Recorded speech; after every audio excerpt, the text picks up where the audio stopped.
Hello student. अच्छा बाबा, हाँ पाण हूँ इलेक्ट्रिकल मशीन ते जैमें पहिरीं पहिरीं पाण चूं था जनरेटर ऐं उनखां पोइ मोटर आहे, पोइ वरी ट्रांसफार्मर आहे, टई पाण पढ़ूं था। अच्छा, जनरेटर जो सिंपल कॉन्सेप्ट आहे त मैकेनिकल एनर्जी अव्हां ॾियो त इलेक्ट्रिकल एनर्जी तव्हांखे प्रोड्यूस करे ॾींदो, माना it convert mechanical energy into electrical energy. Machine जो नालो आहे जनरेटर। हाणे पहिरीं एसी जनरेटर, ॾाढी सादी ॻाल्हि आहे। हिन में पाण कहिड़ी ॻाल्हि कंदासीं, जेका मैकेनिकल एनर्जी आहे उनखे ई इलेक्ट्रिकल एनर्जी में कन्वर्ट कंदो, ऐं इलेक्ट्रिकल एनर्जी वरी कहिड़ी, वरी एसी वोल्टेज वारी, तंहिंजे करे हिन जो नालो रखियलु आहे डायनमो। ठीकु पुटु। कंस्ट्रक्शन ॾाढी सादी। हिन में फील्ड मैग्नेट हूंदा आहिनि, जंहिंजो बुनियादी कमु आहे मैग्नेटिक फील्ड असांखे ठाहे ॾियणु, permanent magnetic field north pole to the south pole. Armature हूंदो आहे। आर्मेचर जी सिंपल स्ट्रक्चर ई आहे त cylindrical iron core, cylinder type हूंदो आहे जीअं स्टील जो गिलास आहे। अच्छा, that is mounted on axle. ही एक्सल आहे या रॉड आहे जेका पाण गोल घुमाइण जे लाइ इस्तेमालु कयूं था, and consist of insulated copper winding. उनजे मथां पाण छा था कयूं, कॉपर वाइंडिंग विझूं था। असल में ही वाइंडिंग ही न आहे हूंदी, ख़बर, रेक्टेंगुलर वाइंडिंग हूंदी आहे। रेक्टेंगुलर वाइंडिंग वरी कीअं थोरो सम्झायूं तव्हांखे पुटु। हाणे ही आहे सिलेंड्रिकल कोर, रेक्टेंगुलर वाइंडिंग ही हूंदी आहे। जेको तव्हां डायग्राम असल में ठाहियो था, इहा वाइंडिंग असल में ही रेक्टेंगुलर हूंदी आहे, हीअं। ठीकु आहे, समथिंग लाइक दैट, ईअं हूंदी आहे।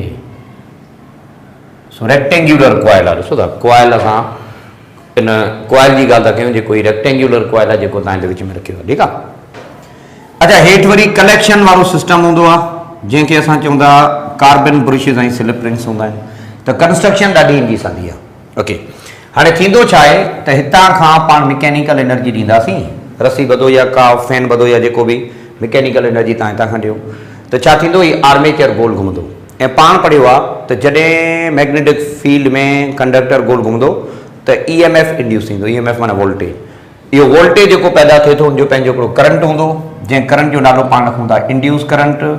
त इहो इंड्यूस करंट जेका आहे हिन तरीक़े सां एक्सटर्नल सर्किट में ही फ्लो थींदो, ऐं अहिड़े तरीक़े सां असांखे इलेक्ट्रिकल एनर्जी मिले थी। त मैकेनिकल एनर्जी तव्हां ॾियो, तव्हांखे इलेक्ट्रिकल एनर्जी मिले थी सिंपली। ठीकु बेटा। So it works on the principle, it works on the principle of electromagnetic induction. Electromagnetic induction जे प्रिंसिपल ते कमु करे थो। हाणे वर्किंग ॾाढी सादी आहे। जेकॾहिं पाण सिंपली ॻाल्हि कयूं त कॉइल जी पोजीशन जे मुताबिक़ EMF इंड्यूस थिए थो। मिसाल तौरु ॾाढी सादी ॻाल्हि था कयूं, कॉइल पहिरियां 0 डिग्री सेंटीग्रेड ते आहे। ठीकु आहे, तव्हांखे ही थोरो वेव ठाहे करे सम्झायां थो, अवां पुटु हिनखे तव्हां थोरो सम्झंदव। अच्छा, ही आहिनि मैग्नेटिक फील्ड जूं लाइनूं। फॉर एग्जाम्पल, ही आहे मैग्नेटिक फील्ड जेका नॉर्थ पोल खां साउथ पोल ई हूंदी आहे, डायरेक्टेड। ठीकु आहे। अच्छा, कॉइल पहिरीं 0 डिग्री ते रखियल आहे, फॉर एग्जाम्पल 0 डिग्री। अच्छा, 0 डिग्री जो मतिलबु आहे ही कुझु हिन तरीक़े सां ही रखियल आहे। त हिन सां छा थींदो, जाम जहिड़ियूं लाइनूं मैग्नेटिक फील्ड जूं लाइनूं पास थी कोन सघंदियूं या घटि पास थींदियूं, बाईपास थी वेंदियूं। त 0 डिग्री ते अवां ॻाल्हि करे सघो था त EMF या वोल्टेज जेका आहे उहो कोन हूंदो 0 ते। हाणे जीअं ही कॉइल 0 खां 90 घुमे थो त EMF मैक्सिमम थिए थो, ऐं 90 डिग्री ते बाक़ाइदे तौर ते चई सघिजे थो त EMF पाण वटि मैक्सिमम हूंदो आहे। त 0 डिग्री ते EMF कोन्हे को, पर जीअं हे 90 डिग्री ते पुॼे थो त पोइ पाण सिंपली ॻाल्हि कंदासीं त 90 डिग्री ते हिन में मैक्सिमम वोल्टेज हूंदो आहे। 90 ते पाण वटि EMF जेका आहे उहा मैक्सिमम हूंदो आहे 90 ते। वरी 90 खां 180 ते जीअं ईंदो त आहिस्ता आहिस्ता EMF घटिबो, ऐं 180 ते EMF बाक़ाइदे 0 थी वियो। अच्छा, ॻाल्हि करे सघिजे थी त 180 ते EMF वरी 0 थी वियो, हीअं। वरी 270 ते जीअं ईंदो अॻिते त EMF इंक्रीज थिए थो, पर नेगेटिव डायरेक्शन में, ख़बर आहे। 0 ते ही, 90 ते हेॾां, 180 ते हीअं आहे, 270 ते मैक्सिमम बट नेगेटिव। चई सघिजे थो 270 डिग्री ते EMF वरी बि मैक्सिमम थियो पुटु, छाकाणि त वधि में वधि लाइनूं पास थींदियूं, पर हाणे इहो EMF नेगेटिव प्लेन में आहे, मैक्सिमम बट नेगेटिव हीअं। अच्छा, 360 ते जीअं वरी वापसि अचे थो त EMF वरी 0 थिए थो। तो सिंपली गडियल तौर पर पान गाल कंदासीं तो असांखे वेव जेका मिले थी उहा अहिड़े क़िस्म जी हीअं मिले थी। ऐं पुट जेका ही वेव जेका तव्हां ठाहियो था पिया, ही तव्हांजी वेव कहिड़ी आहे? AC वेव आहे। ही उहा वेव आहे जंहिंमें अधु साइकिल में पॉजिटिव आहे, अधु साइकिल में नेगेटिव आहे। त पोइ हिन जो सिंपली असां नालो रखूं था कहिड़ी वेव पुट? AC wave. हाणे ही अवां 0 खां 360 ताईं ॻाल्हि करे सघो था त 1 साइकिल कंप्लीट थियो। इन हिकिड़े साइकिल में जेको पाण खे EMF या वोल्टेज मिलियो आहे उहा अधु साइकिल में पॉजिटिव, अधु साइकिल में नेगेटिव। हाणे जीअं त पंहिंजी पोलरिटी कंटिन्यूअसली तब्दील करे पियो, तंहिंजे करे पाण सिंपली ॻाल्हि कंदासीं इहो alternating plus minus alternating voltage आहे, AC वोल्टेज तॾहिं था चऊं। हिन जी पंहिंजी हिकिड़ी पर्टिकुलर फ्रीक्वेंसी हूंदी ऐं फ्रीक्वेंसी जेका हिन जी हूंदी आहे, frequency of AC voltage used in Pakistan that is 50 hertz, 50 hertz जी फ्रीक्वेंसी आहे। ठीकु आहे। डायनेमिक वोल्टेज पाण जे करे चवंदा छाकाणि त कंटिन्यूअसली प्लस माइनस सां पंहिंजी पोलरिटी चेंज करे पियो। That's why this is called as dynamo, dynamo पिणु चवंदा। मैथमेटिकल इंटरप्रिटेशन ॾाढी सारी पढ़ो त जेको EMF हूंदो उहो कीअं हूंदो आहे, पाण पढ़ियो आहे लास्ट लेक्चर में। Motional EMF BLV sine theta आहे न, त हिते बि BLV साइन थीटा लिखो, B साॻियो L साॻियो, वेलोसिटी आहे R ओमेगा, छाकाणि त ही सर्कुलर मोशन आहे, R ओमेगा लिखो वेलोसिटी जे बजाय। हाणे B साॻियो L साॻियो, रेडियस जो मतिलबु आहे half of width. Half of width कीअं? हाणे ॾिसो ही टोटल लेंथ आहे, ही टोटल विड्थ आहे, त जेको रेडियस हूंदो न उहो ही आहे, ऐं रेडियस जेको हूंदो उनखे पाण चवंदा हाफ ऑफ विड्थ, ईअं चऊं radius is half of width. त हाफ ऑफ विड्थ। नंबर ॿी ॻाल्हि त हिकिड़े कंप्लीट साइकिल में जेको EMF आहे उहो 2 दफ़ा मैक्सिमम थिए थो, twice in each cycle. Twice जे करे तव्हां भले अॻियां 2 बि ॾेई छॾियो, सिंपली 2 पाण छो था ॾियूं छाकाणि त 2 दफ़ा पुट इहो मैक्सिमम थिए थो। ठीकु आहे। हाणे 2 ऐं 2 विया कैंसिल थी, इनखे लिखी सघिजे थो B लेंथ इनटू विड्थ थियो एरिया ओमेगा साॻियो। हाणे ही इक्वेशन आहे हिकिड़े कॉइल जी, but in case of generator we have many number of coil. ही रेक्टेंगुलर कॉइल जेके हूंदा आहिनि अहिड़ा इलाही सारा रेक्टेंगुलर कॉइल हूंदा, जेकॾहिं इलाही सारा रेक्टेंगुलर कॉइल हूंदा त n नंबर ऑफ टर्न सां उनखे तव्हां मल्टीप्लाई करे लिखी सघो था। त जेको जनरेटर जी इक्वेशन आहे उहा ई हूंदी। हाणे हिन में थीटा इज इक्वल टू 0 त पोइ EMF 0, theta is equal to 90 त EMF जेको आहे उहा तव्हांखे मैक्सिमम मिलंदो, न सिर्फ़ु पर गॾो गॾु पाण चवंदा पॉजिटिव मिलियो। हाणे इन जे करे असां हिन इक्वेशन खे, ही जेका इक्वेशन आहे जनरेटर इक्वेशन, इनखे असां हीअं बि लिखी सघूं था BAN ओमेगा जेको आहे उनजे बजाय तव्हां लिखो मैक्सिमम EMF, बाक़ी साइन थीटा इहो साॻियो, त जनरली पाण लिखूं था BAN ओमेगा या maximum EMF into sine theta, ईअं लिखूं। थीटा हिते जेका थीटा आहे उहा ओमेगा T हूंदी आहे, तव्हां पढ़ियो आहे। या वरी पुट ओमेगा जो मतिलबु आहे 2πf, त असां थीटा जे बजाय कॾहिं कॾहिं 2πf बि लिखूं था, where f is the frequency that is usually used in Pakistan two 50 hertz. त ही हिकिड़ो सिंपल कॉन्सेप्ट आहे जेका AC जनरेटर ऐं उनजे इक्वेशन जो आहे। ठीकु पुट।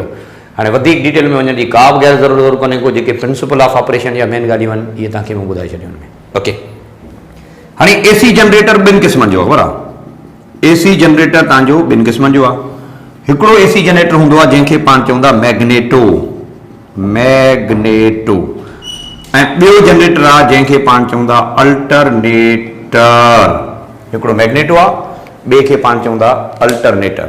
मैग्नेटो जो बुनियादी कमु आहे त स्मॉल एप्लीकेशन जे हिसाब सां ॻाल्हाए थो, अल्टरनेटर जो वरी सिंपली मतिलबु आहे त लार्जर केस एप्लीकेशन जे हिसाब सां ॻाल्हाए थो। हिकिड़ो हूंदो आहे मैग्नेटो, ॿियो हूंदो आहे जंहिंखे पाण चवंदा सिंपली अल्टरनेटर।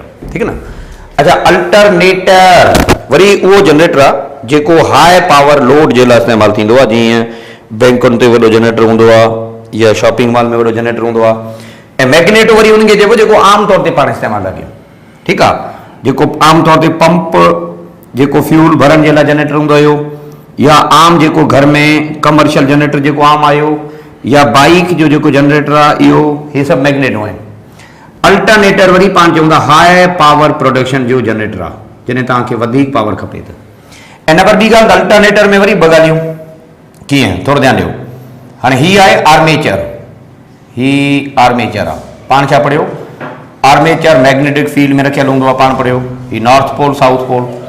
अच्छा आम तौर ते छा हूंदो आहे त ही मैग्नेट हिकिड़े हंधि बीठा हूंदा आहिनि, माना मैग्नेट स्टेटर हूंदो आहे, आर्मेचर जेको हूंदो आहे इहो रोटेट कंदो आहे, त पाण ॻाल्हि कंदासीं आर्मेचर रोटर आहे।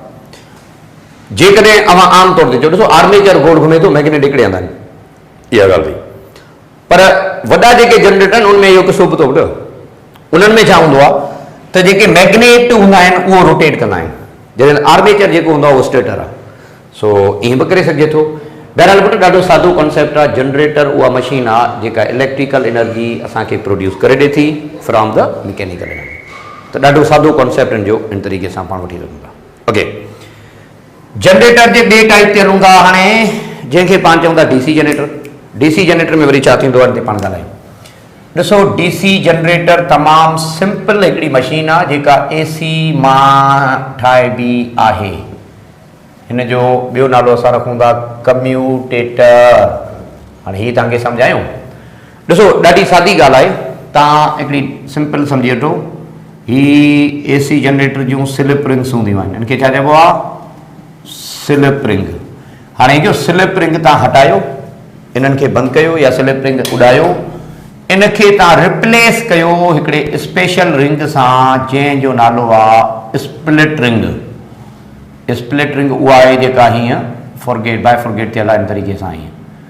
त when split ring are introduced instead of slip ring, त पोइ पाण ॻाल्हि कंदासीं त एसी जनरेटर कन्वर्ट थी वेंदो छा में डीसी में। हाणे स्प्लिट रिंग करे छा थी, पोलैरिटी खे मेंटेन करे थी। कीअं थी मेंटेन करे इनखे पाण ॾिसूं था, पर फ़िलहाल इहा ॻाल्हि ध्यानु रखो त when slip ring of AC generator these are replaced by split ring, त पोइ AC generator is converted into, इहो कन्वर्ट थी वेंदो छा में डीसी जनरेटर में। पहिरीं ॻाल्हि आहे स्लिप रिंग हटायो त स्प्लिट रिंग रखो। स्प्लिट रिंग जो कमु कहिड़ो आहे, it is used to maintain the polarity of voltage. Voltage जी पोलैरिटी मेंटेन करे थो इन एक्सटर्नल सर्किट। जेको सर्किट आहे उन में पोलैरिटी खे मेंटेन करे थो, उनखे पाण चऊं था डीसी वोल्टेज। हाणे मेंटेन कीअं थो करे ते पाण ॻाल्हायूं था, थोरो ध्यानु ॾियो। ॾिसो असल ॻाल्हि छा आहे पुटु, त एसी वोल्टेज ऐं डीसी में फ़र्क़ु बि सम्झी वेंदो ऐं प्लस में सम्झायूं था।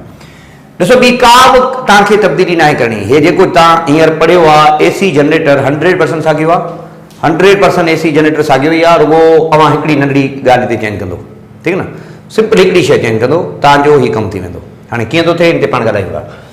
ॾिसो आर्मेचर त कंटिन्यूअसली सर्कुलर मोशन में हूंदो न, आर्मेचर कंटिन्यूअसली गोल में घुमंदो। इन जो मतिलबु आहे आर्मेचर 0 प्लस में वेंदो, आर्मेचर जो वोल्टेज माइनस में वेंदो, प्लस में वेंदो। पर हिते जेका अवां जी रिंग रखियल आहे, इहा रिंग तव्हांखे कमाल थी करे ॾे। रिंग कहिड़ी, स्प्लिट रिंग जंहिंखे पाण चऊं था। सॼो कमाल इन स्प्लिट रिंग जो आहे। हाणे कीअं आहे इन ते पाण ॻाल्हायूं था। ॾिसो हाणे ही ब्लैक मार्कर आहे, मिसाल तौरु पाण चऊं था आर्मेचर आहे, रिंग सां गॾु आहे। अच्छा 0 खां 90 आर्मेचर गॾु वञे थो त रिंग बि गॾो गॾु वञे थी, ब्लू मार्कर रिंग आहे। वरी 90 खां 180 ताईं आर्मेचर वञे थो त रिंग बि गॾु वञे थी, बिल्कुलु सही आहे। हाणे आर्मेचर जीअं 180 खां अॻिते वञे थो त रिंग त ट्रिप थिए थी, वरी 0 खां फॉलो थी करे। माना रिंग जी मोशन जेका न उहा अधु साइकिल ताईं आहे, रिंग अधु ताईं हले थी, वरी ट्रिप थी पंहिंजे ओरिजिनल साइकिल तां हले थी। इन में अहिड़ो छा आहे, स्प्रिंग आहिनि, रीस्टोरिंग टॉर्क प्रोड्यूस कनि था, जेको उनखे रीस्टोर कंदा 0 पोजीशन ते, वरी वञे थी, वरी रीस्टोर थिए थी, वरी 0 वञे थी। त चवण जो मक़सदु इहो त असांजो जेको कनेक्शन आहे, असांजो जेको स्विच लॻल आहे पावर जे लाइ, उहा त रिंग सां ॿधल आहे न पाण। हाणे रिंग मां असांखे जेको वोल्टेज मिले थो उहो कहिड़ो थो मिले पुटु, त पॉज़िटिव हाफ साइकिल में 180 ताईं या रिंग गॾु हले थी, रिंग गॾु थी हले। पर जीअं अवां नेगेटिव साइकिल में आर्मेचर वञे थो त रिंग वरी ओरिजिनल पॉज़िटिव खां शुरू थी थिए, त रिंग वरी असांखे अहिड़ो क़िस्म जो वोल्टेज ॾिए। त जनरली पाण ॻाल्हि करे सघूं था त रिंग में जेको वोल्टेज आहे उहा अहिड़े क़िस्म जो वोल्टेज आहे, ऐं हिन वोल्टेज जो नालो रखूं था असां कहिड़ो, इनके चइबो आहे पल्सेटिंग डीसी वोल्टेज, प्योर डीसी न पल्सेटिंग। पल्सेटिंग छो छाकाणि हिन में पल्सेशंस आहिनि, ठीकु आहे न। It consist of some pulsation, चई सघे थो ही बुनियादी तौर ते कुछ पल्सेशन रखे थो। हिन में इलाही सारियूं अहिड़े क़िस्म जूं पल्सेशंस आहिनि, पर जीअं त पोलैरिटी हिकिड़ी आहे न, पोलैरिटी हिकिड़ी आहे शुरू खां आख़िर ताईं। जेकॾहिं पोलैरिटी हिकिड़ी आहे त पोइ पाण चवंदा इहो डीसी वोल्टेज आहे, छाकाणि त डीसी वोल्टेज उनखे चइबो जंहिंमें पोलैरिटी सेम हुजे। त सिंपल आहे, पोलैरिटी सेम हुजण जे करे इनखे पाण चवंदा इहो डीसी वोल्टेज आहे। कम्यूटेट माना ही स्प्लिट रिंग छा थी करे, कम्यूटेट थी करे। कम्यूटेट माना maintain the polarity in the external circuit, that's why it is also called as commutator, चई सघे थो। अच्छा पुट, हाणे हिन जूं ही पल्सेशन असां रिमूव कीअं कयूं, छाकाणि त डीसी वोल्टेज में असांखे स्ट्रेट खपे, छाकाणि त डीसी जो मतिलबु ई हीअं हूंदो आहे त स्ट्रेट वोल्टेज हुजे, हिन में का बि पल्सेशन न हुजणु खपनि, का बि प्लस माइनस या प्लस माइनस त कोन्हे, पर हे जेके वेरिएशंस आहिनि इहे बि न हुजणु खपनि। डीसी हूंदो pure. How to obtain this pure voltage, pure voltage पाण कहिड़े तरीक़े सां हासिल कयूं, त उनजे लाइ पाण ॻाल्हि कंदासीं, थोरो सम्झंदो। अवां ईंदो इन मैग्नेटिक फील्ड में हिकिड़े कॉइल जे बजाय इलाही सारा कॉइल रखो, छाकाणि हींअर ताईं पाण ॻाल्हि कई हिकिड़े कॉइल जी न। हाणे हिकिड़ो कॉइल कीअं हूंदो थोरो ध्यानु ॾियो। हाणे हिकिड़ो कॉइल जेका आहे मैग्नेटिक फील्ड में हीअं पुटु, अवां छा कयो 90 डिग्री ते ॿियो कॉइल रखो। हाणे ॿ कॉइल आहिनि, ॾिसो था हीअं, माना आर्मेचर जेको तव्हां वठो था न, इहे ॿ आहिनि, हिकिड़े सां 90 ते आहिनि।